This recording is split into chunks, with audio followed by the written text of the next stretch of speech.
Hello Taurus. Great to have you here. My name is Shona. Today's reading is a general love forecast for November 2025. As always, take the messages that resonate and release anything that doesn't. Don't forget to like and subscribe to stay connected with upcoming readings. Let's see what's headed your way, Taurus. I am doing this reading for you. It's going to be a little bit different from all the other signs. Okay, so with all the other signs, what I've done is I pulled out 4 important messages for them, but I feel like for you it's better to I think you might like the format better if it's not structured based on those 4 messages, but rather we're going through the different houses and we're trying to get predictions in terms of what's coming in for you and how that's going to affect you and how you can navigate the energies. I feel like that's a little bit more useful to your taste. So the first thing that I want to start out with is, first of all, I wish you all the cards, the majority of the cards that are in front of me, they're in the suit of swords and in the suit of fire. So there's very, very little pentacle suit coming out here. And basically what that means is, unfortunately, I feel like you're going to be a little bit outside of your element this month. What does that mean? Well, the fire energy deals with activity. It deals with initiative. It deals with energy. It deals with a really, really rapid pace. And it might not be entirely to your liking. The suit of swords deals with mental energy. It deals with making connection, communication. And if you're not getting it, then you're going to be left behind. So the main overarching energy that I'm feeling for you is pick up the pace, pick up the pace. Somebody is telling you, you need to hurry up, you need to pick up the pace, and you're going to get a little bit flustered and you're going to get a little bit annoyed and you're going to feel as if you are underperforming, okay? So coming into the beginning of this month, you want to be ready and you want to act and you want to get yourself, like, you need to pick up the pace. You need to act at a faster pace and you need to be really, really focused to get you where you need to go and to make decisions in like a split second. And you need to get things done in a very swift and very decisive manner. So that's going to be crucial for you. What I feel happening is, I feel like there was, but for whatever reason, he said, she said, too many people got involved, too many words got exchanged, and then the deal or the situation kind of fell apart. So if it's a deal, I feel like it's a significant deal, lots of money involved, potential for, the client to be like a long-term client. So it's not just not being able to close the deal, but it's also like losing the faith and the trust of that customer or that client.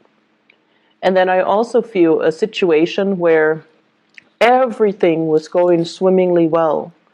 And then somebody kind of threw a wrench in the works. And then the ideal situation kind of fell apart. And I feel like it was social in nature and it's also professional in nature. So with the social interaction, everything was going swimmingly well. And then one person was like, I don't want to do that. And then everybody was like, okay, well, if that person doesn't want to do that, then I'm out as well.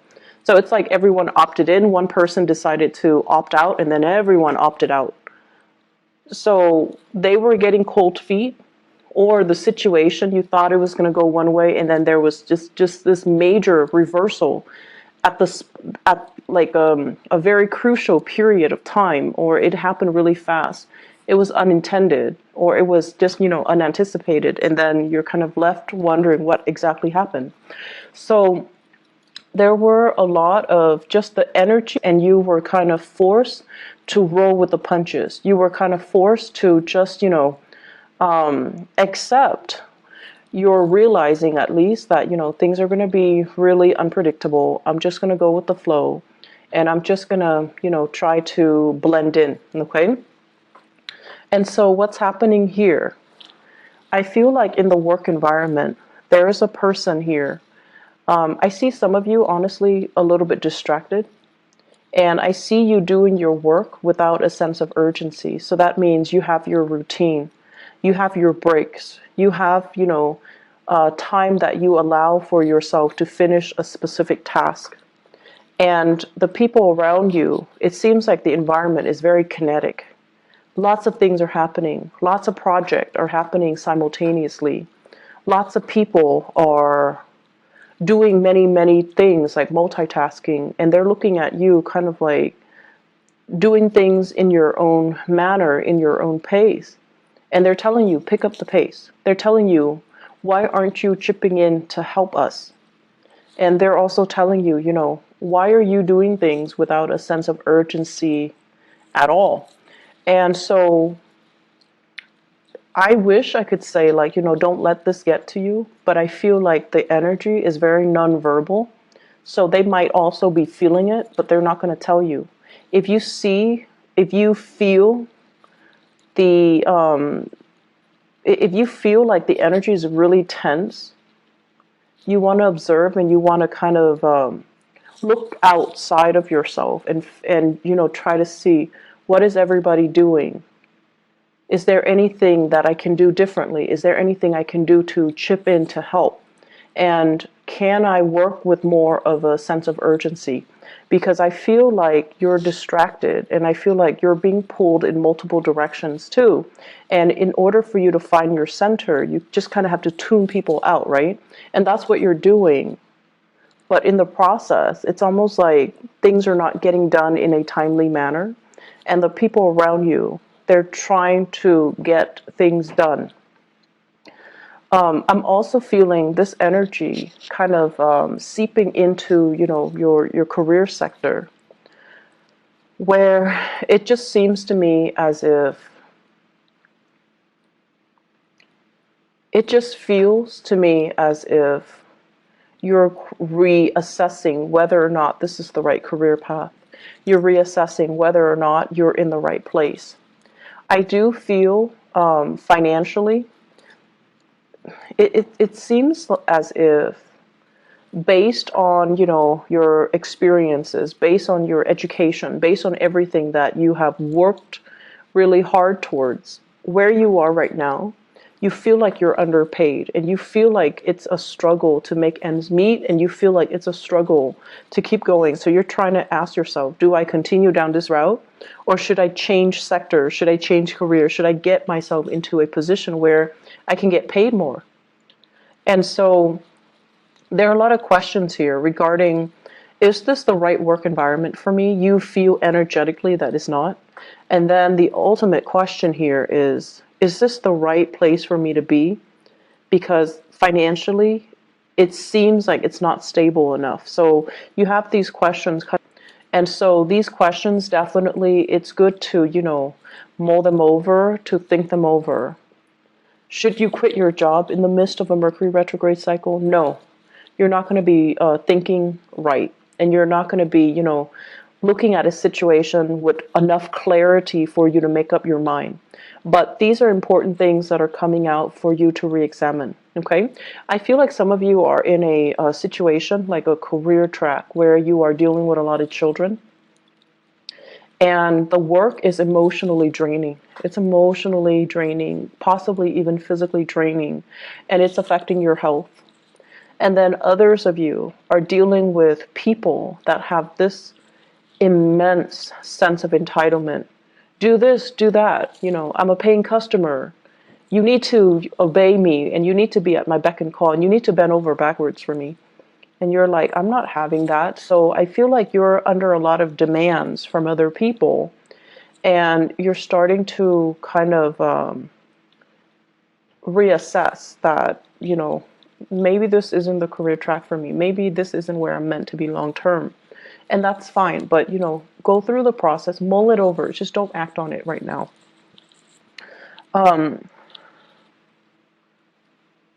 What I'm also sensing is they're saying do things with more of a sense of urgency, okay?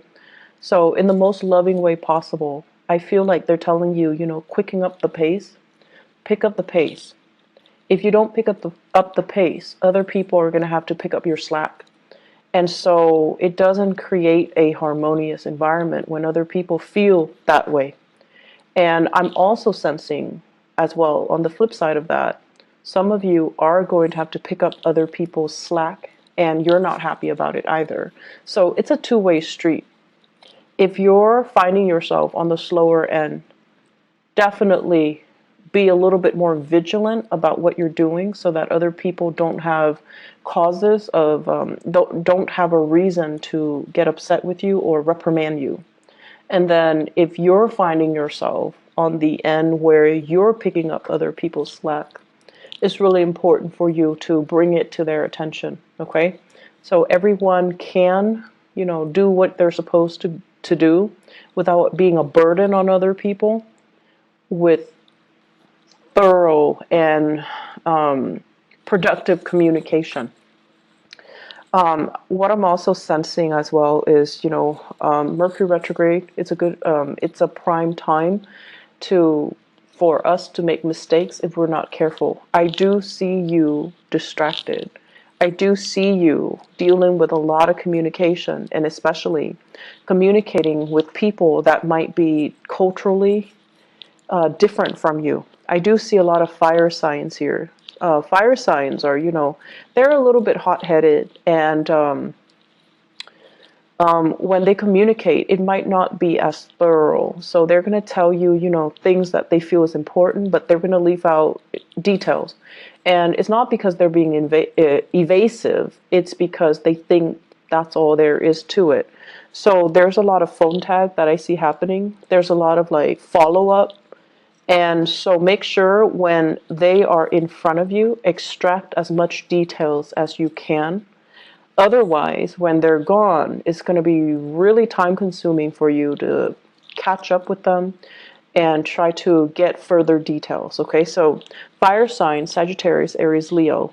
I see many of you having a fire sign boss, Sagittarius, Aries, Leo, and this person is going to be like, where were you? What are you doing? And I feel like they're a little bit micromanaging you this month. They see you distracted and they're a little bit concerned.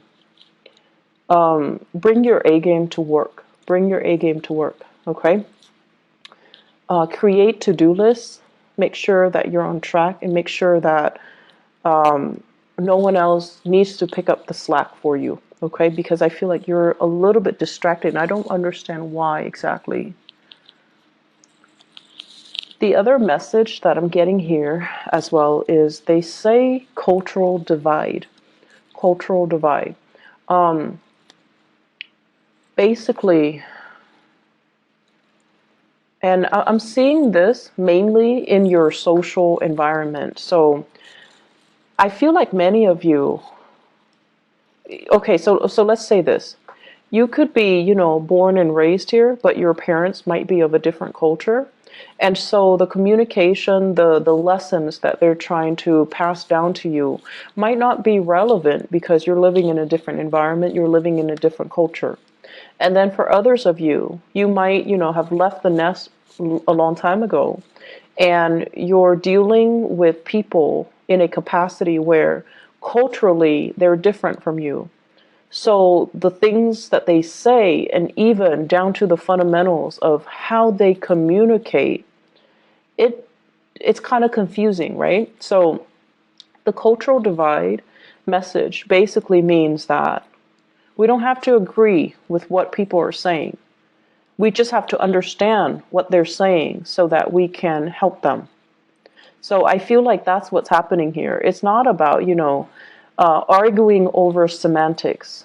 It's not about arguing over what's right and what's wrong. It's about getting to the bottom of things so that we're on the same page. So if you're in a capacity where you have to help somebody, you just need to establish that baseline. You need to establish and filter out what's important, what's not. So cross-cultural communication is really, really crucial for this month for you to be able to harmoniously do your work, harmoniously establish relationships with other people, and harmoniously just be able to, have a smooth month. I do see as well a lot of interracial couples, and I feel like, the blending of families is a little bit of a source of contention. Okay, so it's like you and your partner might be culturally different from each other, might be ethnically or even culturally different. And then you're attempting to kind of merge the cultural divide. You're blending families together, and you're trying to decide, how do we raise the kids? How do we educate them? What religion should they follow? Should we let my mom and or my dad babysit them, even though my mom and my dad speak a different language? Things like that. And I see like they're kind of coming in, and they're affecting a lot of different areas of your life: the home front, the relationship front, the communication front, the ninth house, which deals with ideas and philosophy. So they're affecting many, many sectors of your life. And the point here is that it doesn't need to be a problem. It can be woven in seamlessly into, the fabric of your life. It just doesn't need to be a point of contention. But being a fixed sign, I know sometimes it's really difficult when people tell you what you should do. Your automatic, defense mechanism goes up, and you're just like, no. Even if you know it's a good idea, even if you think it's a good idea, whatever they're telling you is a good idea. As long as they're telling you, your walls go up, your defensive stance goes up. And so looking at what you're dealing with and establishing that baseline, and I guess like learn as well to kind of throw it back at the other person rather than take things lying down. Okay. And what I mean by that is, if someone tells you you should do this, you should do that, I feel like a lot of the times you guys kind of you don't react to it, or you don't really. I guess the way that you behave when someone does something that you don't like is that you don't call attention to it. So the right thing to do would be like, so why do you think I should do that? And then, they'll go on explaining why they think you should do that. And then while they're doing that, you can definitely poke hole in their theories, okay? Like you can call out on certain situations where you feel is not appropriate. So do that, okay, so that it can create that discourse, so that it opens that channel of communication, not only for you to prove them wrong, but also for you to understand further as to why they're telling you to do certain things. So aim to communicate a little bit more, and as well aim to quicken your pace when it comes to the interaction and resolving problems and getting things done. Okay, the majority of the month it is going to be Mercury in retrograde, so communication will go awry. If you can shift gears, if something is broken and it's not going to get fixed, try to shift gears and shift your priorities and shift gears into something else. Work on another project, work on another thing while this thing is getting fixed. Because I feel like technology, communication, or technology that facilitates the method of communication is going to be a little bit of a sore spot this month. It's going to be a source of frustration. So if you can find ways to get around that, then the rest of the month is going to be easy breezy. I do feel as well, I keep seeing, property with you guys, needing to get your own space, needing to have your own freedom, and needing to have, your own little refuge, your own little haven, and not having too many cooks in the kitchen. So it's really time to do that for many of you, have your own space. Kick people out if you need to. If you've got like roommates that are not really carrying their weight, try to, wean them out of the home situation, because I see that as a source of contention. I'm also feeling as well, there will be more opportunities overall this month for you to have like dinners, birthdays, and celebrations in the home front. So lots of opportunities for wining and dining, having people over, and just, having like a really good time overall in the home environment. So entertaining guests at home, and having get-togethers and seeing people at home. So that's going to be something that you're really going to look forward to, and it looks very, very pleasant. Let me see if there's anything else. Okay, so relationships. I have here a partner that is a little bit impatient, okay? And I have as well a partner that overall, it's almost like they say one thing and they mean another.